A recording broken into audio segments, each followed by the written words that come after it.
Assalamualaikum warahmatullahi wabarakatuh. Perkenalkan, nama saya Indah Mayasari, NIM B200190211.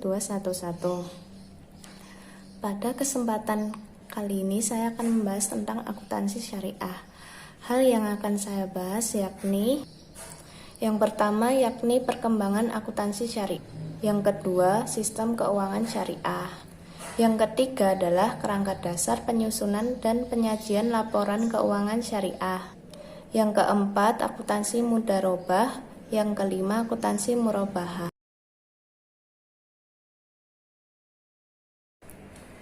Yang pertama, saya akan membahas tentang perkembangan akuntansi syariah di Indonesia.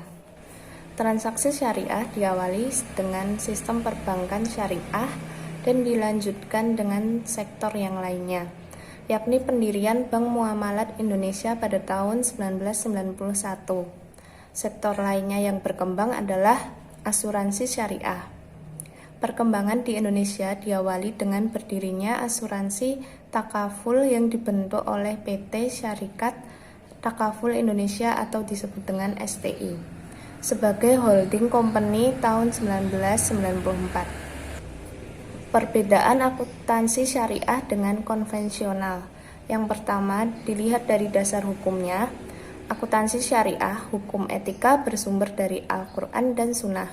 Sedangkan akuntansi konvensional, dasar hukumnya itu dari hukum bisnis modern.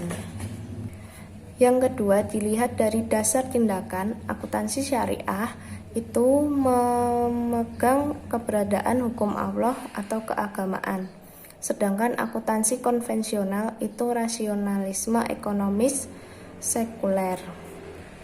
Lalu dilihat dari tujuan. Akuntansi syariah itu menguntungkan atau mengambil keuntungan yang wajar, sedangkan akuntansi konvensional itu individual atau kepada pemilik. Lalu selanjutnya adalah dilihat dari orientasi. Akuntansi syariah berorientasi kepada masyarakat, sedangkan konvensional itu berorientasi kepada individual atau kepada pemilik. Lalu selanjutnya dilihat dari tahapan operasional. Akuntansi syariah dibatasi dan tunduk ketentuan syariah. Sedangkan akuntansi konvensional tidak dibatasi kecuali pertimbangan ekonomis. Selanjutnya adalah sistem keuangan syariah. Jenis akad itu terdiri atas dua jenis. Yang pertama, akad tabaru adalah perjanjian yang tidak ditujukan untuk memperoleh laba. Tujuan dari transaksi ini adalah tolong-menolong. Lalu yang kedua adalah akad tijarah, adalah akad yang ditujukan untuk memperoleh laba. Selanjutnya ada transaksi yang dilarang. Yang pertama itu riba. Riba adalah tambahan dalam transaksi bisnis tanpa adanya padanan yang dibenarkan syariah atas penambahan tersebut. Riba terdiri atas dua jenis, yakni yang pertama, riba nasi'ah muncul karena transaksi utang piutang. Yang kedua, riba fadl adalah muncul karena transaksi barter. Yang kedua, penipuan terjadi bila salah satu pihak tidak mengetahui informasi yang diketahui pihak lain. Yang ketiga, perjudian melibatkan dua pihak atau lebih, di mana mereka menyerahkan uang kemudian mengadakan suatu permainan tertentu. Pihak yang menang berhak atas uang yang dikumpulkan dari para peserta. Yang keempat, gharar atau transaksi yang mengandung ketidakpastian. Yang kelima, iktikar atau menimbun barang. Selanjutnya adalah kerangka dasar penyusunan dan penyajian laporan keuangan syariah. 1. Tujuan kerangka dasar. Penyusun standar akuntansi keuangan syariah. Yang kedua, penyusun laporan keuangan untuk menanggulangi masalah akuntansi syariah. Yang kedua, pemakai kebutuhan informasi.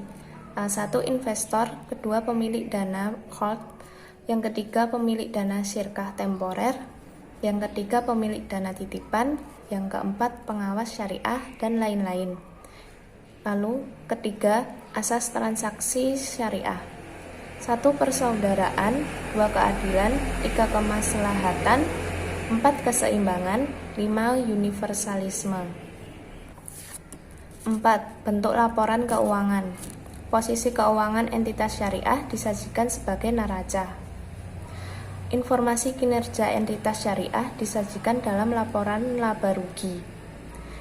Yang ketiga, informasi perubahan posisi keuangan entitas syariah yang dapat disusun berdasarkan definisi dana seperti seluruh sumber daya keuangan, modal kerja, dan aset. Yang keempat, informasi lain seperti laporan penjelas tentang pemenuhan fungsi sosial entitas syariah. Yang kelima, catatan dan skedul tambahan merupakan penampung dari informasi tambahan yang relevan termasuk pengungkapan tentang resiko dan ketidakpastian yang mempengaruhi entitas. Selanjutnya adalah akuntansi mudharabah. Adalah kerjasama antara dua pihak di mana pihak pertama atau pemilik dana menyediakan seluruh dana, sedangkan pihak kedua bertindak sebagai pengelola dan keuntungan dibagi sesuai kesepakatan, sedangkan kerugian finansial ditanggung oleh pemilik dana, kecuali jika kerugian tersebut karena sengaja, lalai, atau pelanggaran oleh pengelola dana. Kemudian ada akuntansi murabahah, adalah jual beli dengan menyebutkan harga perolehan dan tambahan keuntungan yang disepakati. Rukun murabahah antara lain pelaku, objek, harga, ijab, dan qabul.